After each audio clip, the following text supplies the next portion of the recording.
शरद पूर्णिमा पे हम लोग चावल की खीर क्यों खाते हैं? 5 मिनट और लूंगा मैं आप लोगों के, अगर आप लोग चाहें तो। शरद पूर्णिमा आने वाली है, उस दिन खीर खाने का विधान हमारे शास्त्रों में, हमारे ऋषि मुनियों ने, हमारे आचार्यों ने बताया हुआ है। देखिए, उसका कारण यह है, अभी चल रही है शरद ऋतु। शरद ऋतु में आयुर्वेद के हिसाब से 3 दोष मैंने आपको बताए हैं, वात, पित्त, कफ। अभी क्या है, शरद ऋतु में पित्त का प्रकोप होता है। 3 चीजें होती हैं, संचय होना, प्रकोप होना, प्रसर होना। समझ गए? जैसे दूध है, भगोने में है, संचित है, गर्म हुआ, उबला, प्रकोपित हुआ और बाहर बह गया, वो प्रसर हो गया। तो इस समय क्या है, अभी हमने जो बरसात गई है उसमें जो डाइजेशन, जो हमने चीजें ली हैं, उसने हमारे शरीर में, गर्मी ने क्या किया, हमारे शरीर में पित्त को इकट्ठा कर दिया, पित्त का संचय हो गया था। शरद ऋतु में क्या हुआ है, पित्त शरीर में जमा हुआ था। शरद ऋतु में जो सूर्य की किरणें, तप्त किरणें हमारे शरीर पे पड़ी, तो उससे वो प्रकोपित हुआ। आप समझ रहे हैं, आग से आग जब मिलती है तो वो गर्म होती है, तो पित्त कुपित हुआ।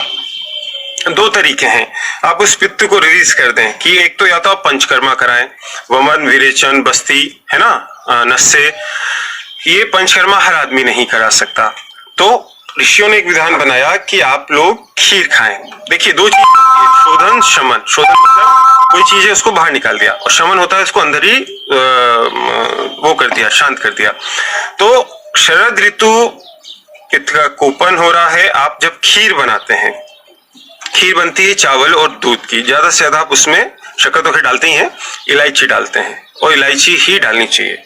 ना तो उसमें आपको सूखे मेवे डालने चाहिए, बिल्कुल नहीं, ना बादाम, ना काजू, ना पिस्ता, ना चिरौंजी, कुछ नहीं।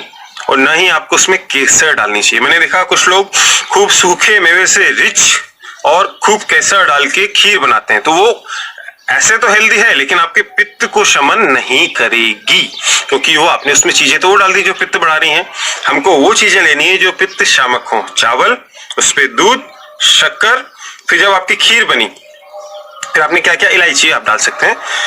खीर हम जब बनाते हैं, हमारे यहाँ तो ये विधान है, शायद आपके भी होगा, हमने बनाई, शाम को बनाई, फिर उसको एक भगोने में लेके हम आते हैं छत पे, शाम पड़े, रात में जब चंद्रमा बिल्कुल अपनी प्रखरता में होता है, पूरी चांदनी में होता है, छत पे बैठते हैं, हम लोग भी बैठते हैं, उस भगोने को भी रखते हैं, उस पे एक पतली सी जाली रख देते हैं ताकि कुछ गिरे नहीं। कुछ लोग तो क्या करते हैं, पूरी रात उस खीर को चांदनी के नीचे रखते हैं, वो भी ठीक है, लेकिन थोड़ा ध्यान रखना चाहिए कुछ गिर ना जाए, बिल्ली ना खा जाए। कुछ लोग उसको 1-2 घंटा रखते हैं, ताकि जो चंद्रमा की रेज हैं, जो चंद्रमा की किरणें हैं, उनमें बहुत पावर होती है, वो उसमें गिरती हैं, उसको अमृत के समान बना देती हैं।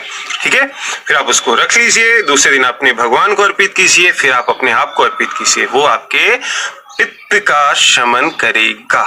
ये है शरद पूर्णिमा पे खीर खाने का विधान। दूसरा, एक बात और, आप हम लोग क्या करते हैं, हमने खीर बनाई, फिर रात में थोड़ा सा उसमें चांदनी डाली और फ्रिज में रख दी, फिर हम ठंडी ठंडी खाते हैं कि भाई पित्त जी नहीं।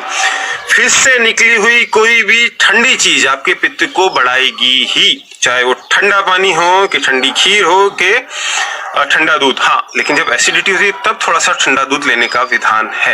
ये बहुत गूढ़ साइंस है, आप भी धीरे धीरे समझ जाएंगे। तो उम्मीद है आपको ये चीज समझ में आ गई होगी कि शरद पूर्णिमा पे खीर क्यों खानी चाहिए, सबको खानी चाहिए। और जो लोग डायबिटिक हैं वो बिना शक्कर की खा सकते हैं। तो एक कुछ लोग आपने देखा होगा भंडारा लगाते हैं, खीर बांटते हैं, एक धर्म का काम भी करते हैं। तो उम्मीद है आप सब भी अपने घर पे खीर बनाएंगे, अच्छे से खाएंगे और मुझे भी याद करेंगे। ठीक है, तो आज का सेशन समाप्त करते हैं। गुड मॉर्निंग उत्सव, आप सभी को पुनः आज के आनंद की जय और आप सभी को प्रणाम।